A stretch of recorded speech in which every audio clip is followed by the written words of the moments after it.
Yo, what's good, Josh? Your boy Arts here, back with another video, back with some more Pokemon Scarlet and Violet content. Today we're going to be going over the upcoming Shiny Ting-Lu raid, which will be live from August 18th to August 31st. We're just going to go over some potential sets that you can use to solo this mon, and if you do group up with other people, it'll probably make it even easier. So yeah, obviously we know the Shiny Ting-Lu is going to be Terra Ground. So obviously that is screaming that you probably want to use a grass type. But before we go into the mons that I personally think will be best for this raid, we're gonna go through an honorable mention real quick. But before that, if you haven't yet, smash that like button, subscribe to the channel if you want to keep experiencing new and fire Pokemon content or whatever else we do on the channel. And hey man, keep in touch with your boy. But honorable mention, we're gonna start off with Azumarill. Water Fairy, obviously Belly Drum, Liquidation, that's gonna be put in chunks into Ting-Lu. The reason why I think Azumarill isn't going to be it's going to be good, it could be really good, but the reason why I think it's going to be great is because unlike grass type Pokemon, this thing isn't going to resist the potential earthquakes that the Ting-Lu is going to be going for. But the thing is, with these boss raid battles, with these treasures of ruins, they're going to be resetting your stats a lot. Whether they might not have haze like the Champao does, but they do reset stats every now and then. They're going to nullify the stat changes on your side and consistently try to set you back down to neutral. So that's why I think Azumarill is probably not going to be the best. I mean, if you get the Belly Drum off, it's gonna slap, 100% gonna slap. But then you definitely want to go Terra Water, so it could be Terra Water Liquidations with the Belly Drum. Like I said, the only problem with the Azumarill is that the Ting-Lu is more than likely going to be resetting stats, so that could be a problem. If you don't want to run the Belly Drum set, you could run the Choice Bandit set as well. The only problem with the Choice Bandit set is that you won't be running the Shell Bell, which you can see all these mods are going to be running Shell Bell, by the way, because Shell Bell is just way too good in these set raid battles. You get a ton of health back when you're slapping these boss raid battles because of the health pool that they have. You slapping them the way you're going to be slapping them is going to give you back a lot of health, which is going to prevent you from having to waste turns on using chills, health cheers, and things of that nature, and just make you very tanky and durable. So definitely, let's look at the stats real quick. We definitely want to run max HP, max attack. I'm running Adamant just to slap as hard as we can. I guess you could run defensive if you want, I guess. Yo, imagine if Ting-Lu has Fissure. If Ting-Lu has Fissure, I'm going to be crying, bro.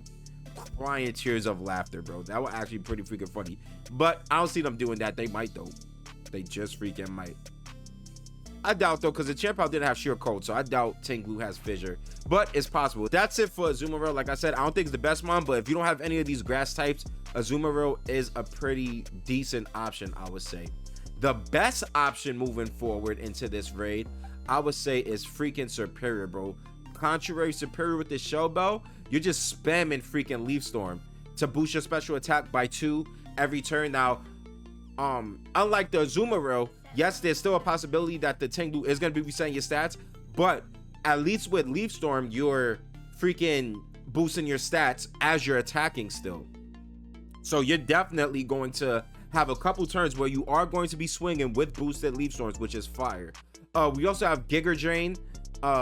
Yo, that sounded crazy. We have Giga Drain. In case you do, because Leaf Storm does only have 8 PP. So if you run out of the Leaf Storms, you do have the Giga Drain. Grassy Terrain and Reflect. Those are just 2 moves I threw on.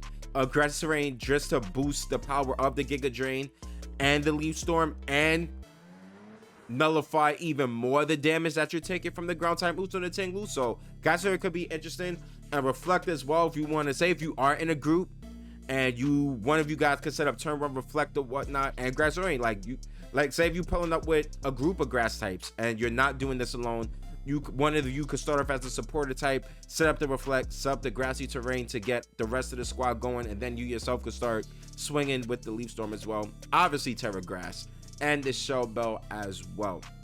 Like I said, I think this is going to be the best mon in general to solo the Ting-Lu.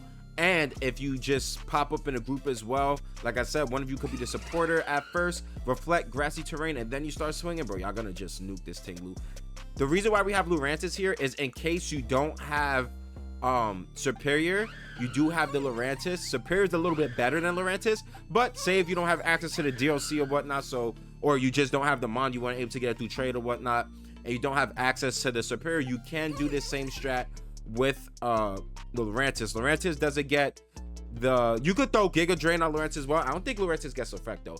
But the main point of this is the Leaf Storm, the Grass Terrain. Like I said, you want to probably have Giga Drain as well in case you run out of PP on a Leaf Storm, things of that nature.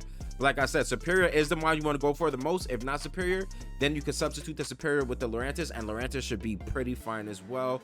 With the Superior build, I didn't go over it. Sorry, with the Superior build, you want to be max HP, max special attack, modest. The thing about the Ting-Lu raid, unlike the Chien-Pao raid, the Chien-Pao is really freaking fast. Ting-Lu is not as fast. So your mons like Azumarill and Superior will outspeed it, which is great. Really, really good. So you're gonna get going with the game plan and the strat a lot faster than you will against the Chien-Pao that we've been facing so far. Lurantis is the only mon out of all these mons that does not naturally outspeed the Ting-Lu. So if you've been, because it's like base 45, and I believe Ting-Lu is like base 55 or something like that. So like I said, Lurantis is the only one that won't be outspeeding, but like I said, max HP, you're gonna be pretty bulky, and the special attack boosting with the shell belt, you're gonna still be very sustainable. The last mon we have in the video is our girl Ogerpon, this beast of a mon, the myth, the legendary herself. We got Ogerpon. We're gonna be running max HP, max attack once again for the purposes of this raid. The Ting-Lu is not going to outspeed you unless I gotta check this. Yo, does Ting-Lu get rock polish? If they pulling up with the rock polish Ting-Lu, that'll be diabolical. I don't think it gets it. Let's check it out real quick. All right, after checking over his stats, we have some really good news. So the Ting-Lu does not run rock polish, which is sweet, and if it wants to try lower our speed, it has the freaking bulldoze, which lowers your mon speed by 1. But because you're running Defiant and Contrary on the mons, instead of lowering your speed, it's going to be boosting them instead. So actually, we kind of want that thing to be running bulldoze. We actually want it to kind of be, especially for Lurantis, that would kind of go crazy, because then your Lurantis will start to outspeed it, which is really freaking cool. So that's actually really good to know. That's really good to know, guys. All right, but back to the Ogerpon. Max HP, max attack. You have the Horn Leech, you have the Ivy Cudgel with the Shell Bell. You obviously want to be spamming Ivy Cudgel. I mean, you could spam Horn Leech as well, but Ivy Cudgel is better because of them crits, man. You can run Swords Dance and Focus Energy as well. I would prioritize going for the Focus Energy over the Ivy Cudgel because it will always crit, but at the same time, that way you could also use Horn Leech as well, and Horn Leech will always crit as well. The Swords Dance is cool, but like I said, it's going to be nullified in your stats, but I just threw them both on there just because. I would click Focus Energy before Swords Dance. I'll click Focus Energy and then just go straight into clicking Ivy Cudgel. Then you're going to be getting health back because of the Shell Bell. And yeah, Ogerpon's going to nuke this thing, actually. Ogerpon Ogerpon's giving Superior run for his money, so if you have those Ogerpons, bro, bring those Ogerpons out, throw the Shell Bell on it, and with those crits, click Focus Energy, Ivy Cudgel, I actually might, just for like fun, for a lot of fun, I might go to Focus Energy Ogerpon route. Or yo, hold up, some of us could bring the freaking Superiors, and some of us could bring the Ogerpon. Joe, pull up to the streams, bro, because we will be going live when this Ting-Lu. We already going live, bro. We smoking Chien-Paos. We smoked the Wo-Chens. You know we gonna be smoking the Chi-Yus. Keep an eye out for that video as well. The Chi-Yu video is coming soon. But yo, bro, like I said earlier, like, subscribe, pull up to the live streams, bro. It's a good time. It's a good time every time. But with that, we gonna get up out of here. Let's get these shinies, bro. Let's get these shinies. Shout out to everyone that participated in the Wo-Chen raids. Those are really, really fun. And hey, man, with that, I'll catch you next time. Peace.